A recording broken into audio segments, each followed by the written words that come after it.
हम लाते हैं talk shows और अनलिमिटेड एंटरटेनमेंट सिर्फ यूट्यूब पर।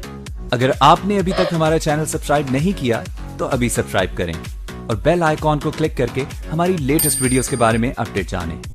धार्मिक आजादी को लेकर पाकिस्तान सवालों के कटघरे में अक्सर खड़ा रहता है और सवाल भी उठते रहते हैं।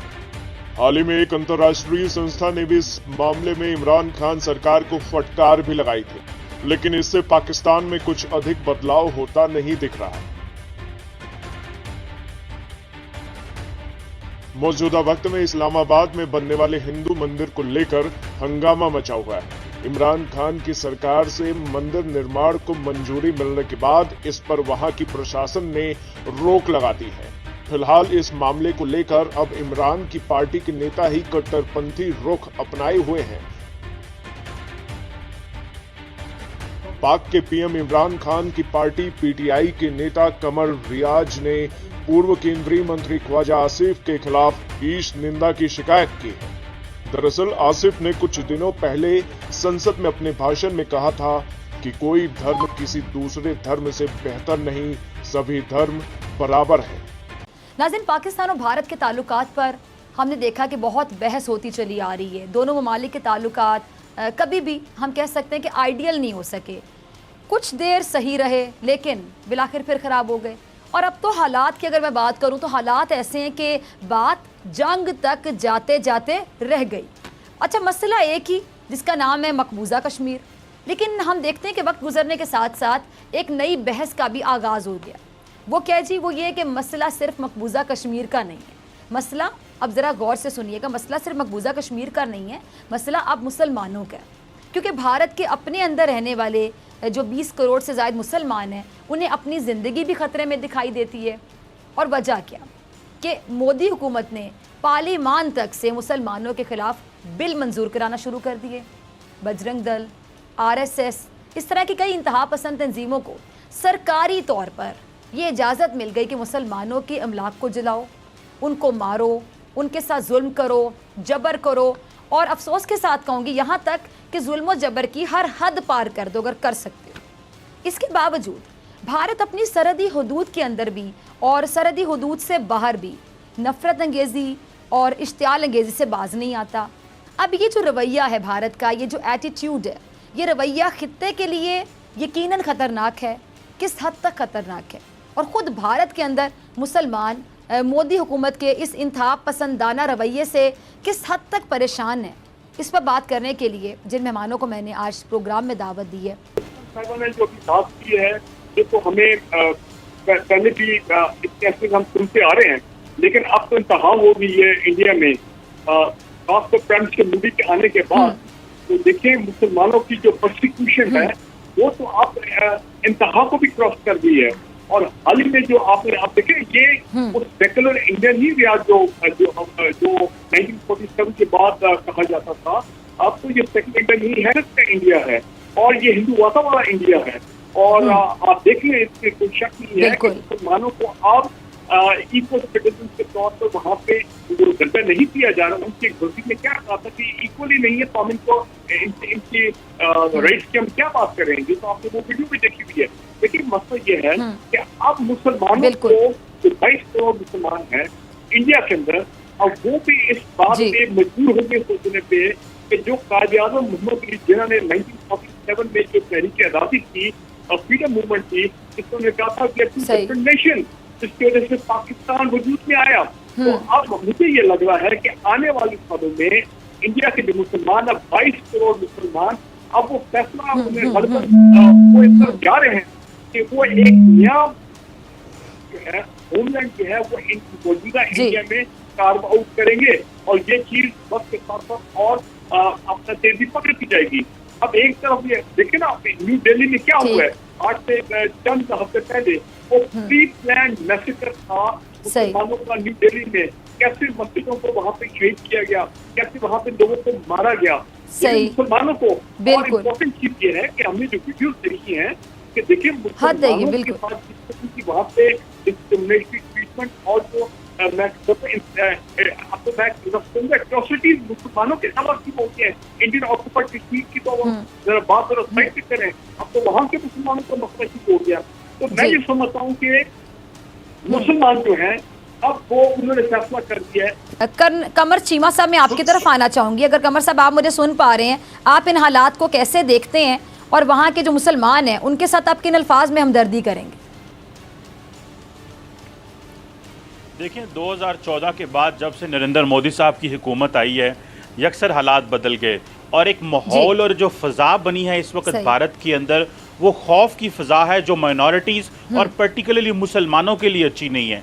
सो इंडिया की जो तकसीम की जा रही है, वो तकसीम ये है कि जो इवन कि वो लोग जो कहते हैं कि डायलॉग करना चाहिए, को एग्जिस्टेंस होनी चाहिए, जो फॉरेन पॉलिसी को अच्छे अंदाज में लेके जाना चाहते हैं और पाकिस्तान से अच्छे ताल्लुकात बात करते हैं, इंडिया में उनको एंटी नेशनलिस्ट कहा जाता है।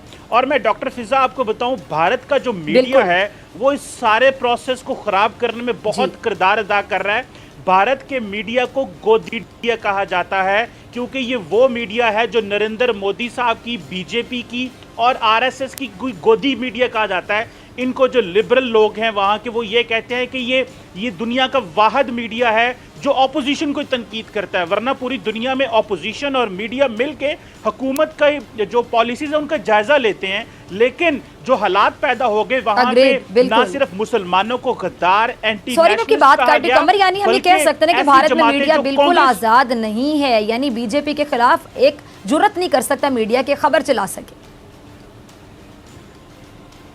देखिए, इसमें जाहिर बात है मीडिया की तकसीम करनी पड़ेगी, इंग्लिश मीडिया, उर्दू मीडिया और सोशल मीडिया, लेकिन इसका जो बड़ा चंक है वो मोदी साहब और उनकी पार्टी को अनकंडीशनली सपोर्ट करता है। और क्योंकि उनको एडवर्टाइजमेंट्स मिलती हैं और बहुत ज़्यादा मीडिया ये मजहबी तौर पे मोटिवेटेड है। डॉक्टर साहबा, ये मजहबी तौर पे इंतहा पसंद है, जिस तरह किसी इंतशार फैलाया जाता है भारतीय मीडिया पर। मजहबी जमातें हालात खराब करती। इस वक्त इंडिया के अंदर बीजेपी एक मजहबी इंतहा पसंद जमात जो है वो हुकूमत का कंट्रोल कर चुकी है और वो इंडिया को एक मजहबी हिंदू रियासत बनाना चाहती है।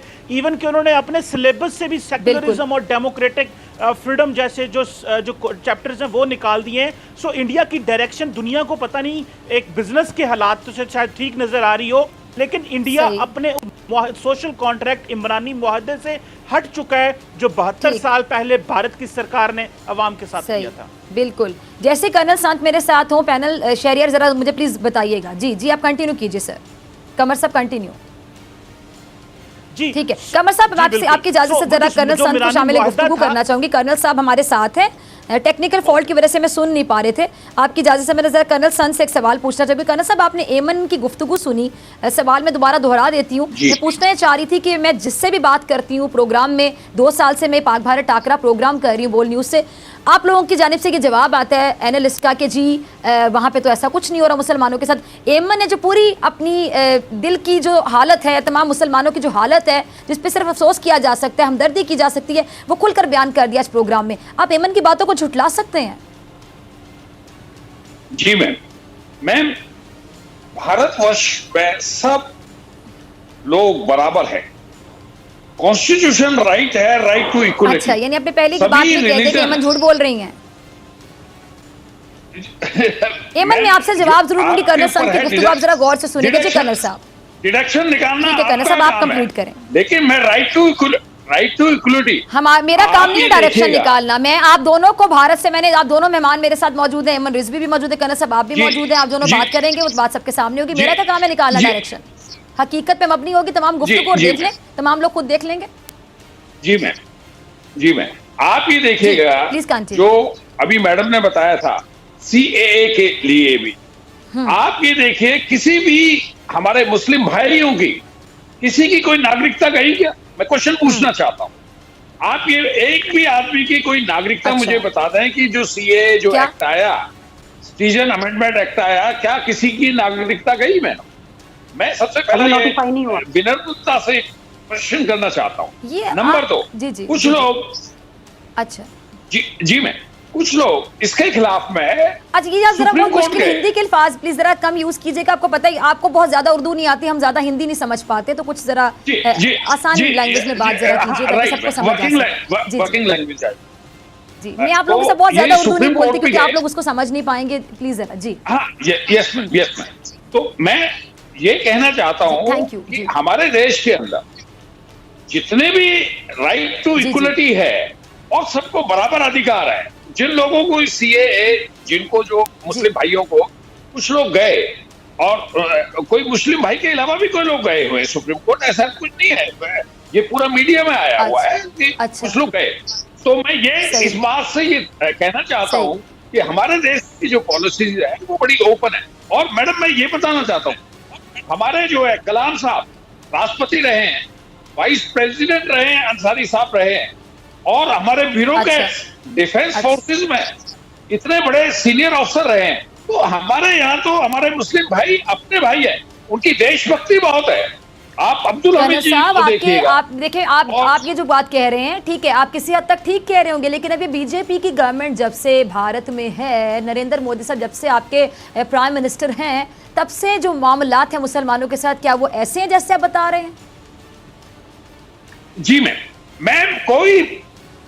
नहीं मान सकता इस बात को। मेरे जहां मैं रहता हूं, मैं गुड़गांव में रहता हूं, मेवात हमारे नजदीक है।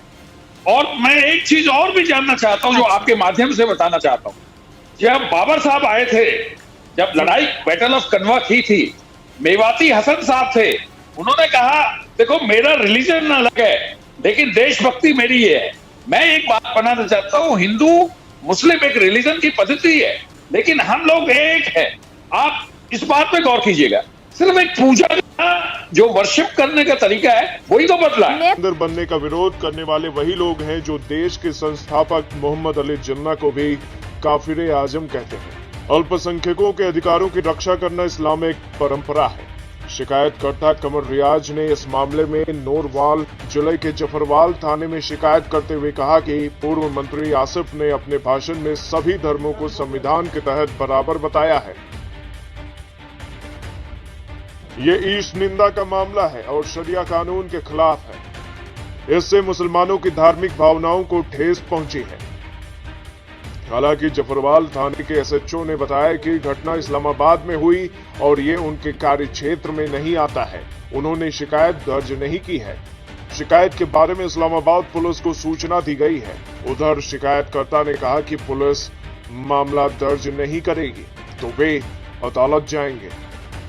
ये तो शिकायतकर्ता की मर्जी है कि वो कहां जाएगा, लेकिन धर्म के नाम पर लोगों को ठिकाने लगाने की ये परंपरा शर्मनाक है।